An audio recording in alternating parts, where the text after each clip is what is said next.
Saudara, Tuhan tidak takut aib.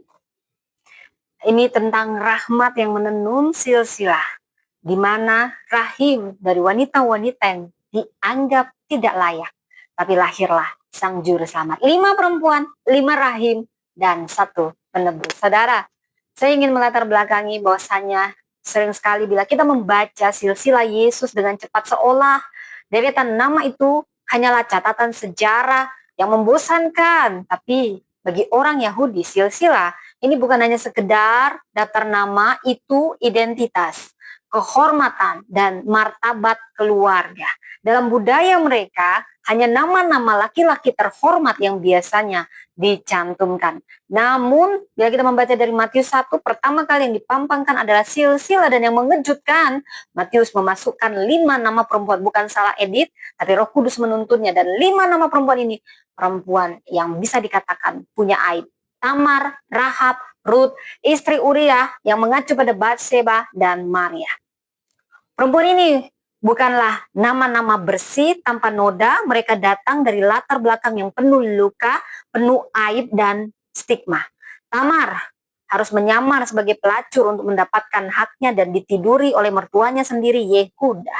Rahab, pelacur kelas kakap yang papan atas di Yeriko, yang tinggal di perbatasan tembok Yeriko antara diterima dengan tidak diterima, itulah wanita-wanita pelacur. Ruth, dia ternyata perempuan Moab bangsa terkutuk, bangsa najis, tetapi dari situlah lahir Kristus. Dia menjadi nenek moyang Kristus. Batseba, skandalnya membuat reputasinya sebagai wanita penggoda dianggap, padahal dia adalah wanita yang paling banyak menanggung suatu luka dari kesalahan Daud. Dia terlibat dalam skandal dengan Daud. Dia tidak berani bilang tidak Daud, itu saja kesalahannya, saudara. Tapi lukanya, dukanya berlipat kali ganda. Maria, sebenarnya ini perempuan yang baik-baik satu-satunya dibanding semuanya, nggak ada celah, tapi harus tercelah seakan-akan karena dia harus hamil sebelum menikah. Dan dia taat. Aku ini hamba, jadilah padaku menurut kehendakmu. Saudara, nama-nama ini justru rahim-rahim yang dianggap tidak layak oleh dunia, dan Allah menenun garis keturunan sang penebus. Kelahiran Kristus yang sering kita sebut Natal dimulai bukan hanya tentang bicara tempat yang sederhana, kandang yang hina, tapi silsilah. Di daftar nama yang menunjukkan Allah tidak takut dengan aib manusia. Manusia menyingkirkan mereka dari sejarah, tapi Allah menuliskan mereka dalam silsilah. Di sini ada 3 pesan utama. Yang pertama, Allah, Tuhan kita tidak takut menyentuh masa lalu kita. Aib kita sekelam apapun, dia tidak pernah menolak kita. Dia menerima kita, bahkan semua aib kita. Matius 1 ayat 3 tentang Tamar, bukan sosok sempurna, tertindas, ditipu, ditinggalkan, disia-siakan, putus asa, tapi tidak menyerah. Emansipator wanita pertama, dia melakukan sesuatu yang dianggap aib, amoral, pura-pura jadi pelacur, jebak Yehuda, tidur dengan Yehuda, karena dia tidak menepati janjinya.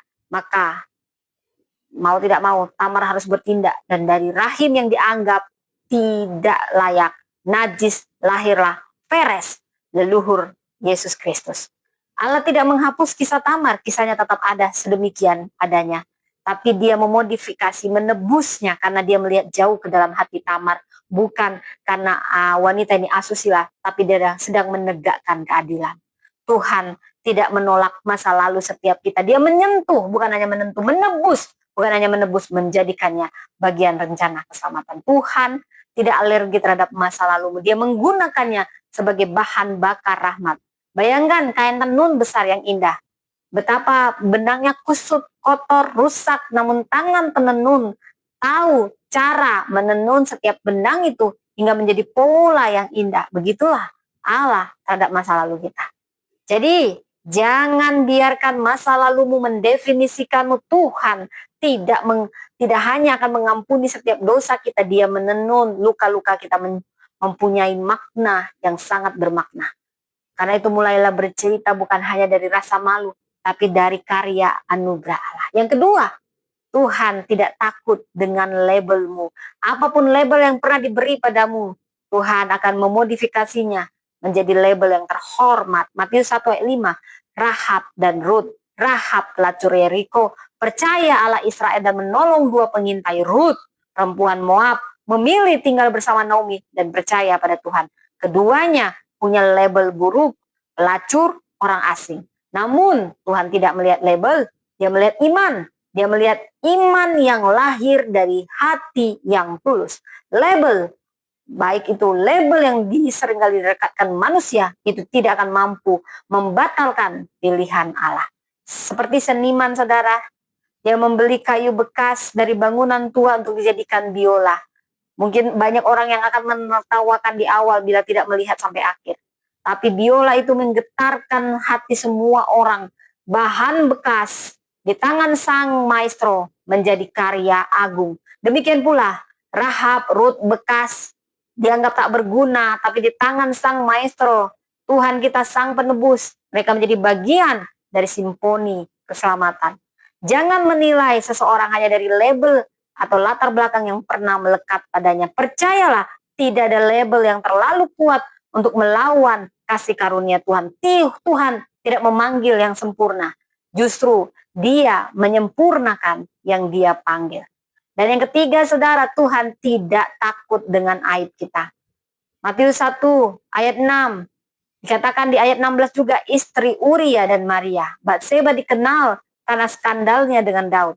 Dari dosa dan air mata lahirlah Salomo dan penerus tahta Daud. Maria pun harus menanggung aib besar, mengandung sebelum menikah. Tapi justru dari rahim yang dianggap tercela itu lahir Sang Kudus Yesus Kristus. Allah tidak menghindari aib manusia. Ia memasuki aib itu untuk menebusnya dari dalam. Di mana manusia melihat aib, Allah melihat rahim untuk mujizat. Seperti museum di Jepang yang menampilkan vas retak yang direkatkan dengan emas. Teknik kintsugi, retakan tidak ditutup tapi ditonjolkan untuk dihiasi menjadi lebih indah. Demikianlah hidup kita. Luka kita tidak dihapus tapi dimodifikasi, dan luka itu diisi dengan tinta emas sehingga harganya mahal. Semakin Anda terluka, semakin mahal tinta emas yang Anda peroleh. Mungkin engkau pernah ditolak, dipermalukan, disalahpahami, tapi percayalah, Tuhan tidak menyentuh hanya bagian itu untuk disembunyikan, tapi dipulihkan. Jadi perlu ada bagian yang retak itu kita serahkan pada Tuhan. Biarkan dia menenunnya dengan emas rahmat. Natal bukan sekedar kelahiran Yesus yang ada di kandang, tapi ini bicara tentang kelahiran rahmat di tengah aib kita. Saudara, Matius ingin menegaskan bahwa Injil dimulai bukan dari kesempurnaan, melainkan dari rahmat yang bekerja di tengah ketidaksempurnaan. Yesus datang bukan dari garis yang mulus, tapi dari garis yang terluka, supaya tidak ada luka yang terlalu dalam bagi kasih karunia. Rahmat Allah bukanlah sekedar membersihkan dosa, tapi menulis ulang sejarah manusia berdosa. Tamar awalnya penuh putus asa, ketidakadilan. Allah berintervensi dan menegakkan haknya. Di sini kita melihat rahmat Tuhan menyentuh masa lalu setiap kita. Rahab pelacur bangsa kafir, Allah menebus lewat imannya. Tuhan sedang menembus label-label apapun yang diberi pada kita. Ruth, seorang asing, miskin, janda, Tuhan memberi dia penebus bernama Boaz.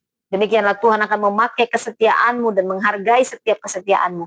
Batseba terkenal karena skandal dan aibnya bersama Daud, tapi Allah memberi dia keturunan. Dia menjadi ibu suri Raja Salomo.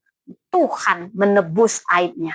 Maria, dia dituduh, direndahkan, disalahpahami, dan Allah melahirkan Mesias lewat rahimnya. Tuhan memuliakan rahim yang direndahkan karena ketaatan. Mungkin hidupmu seperti silsilah itu penuh nama, peristiwa, luka yang ingin kau hapus.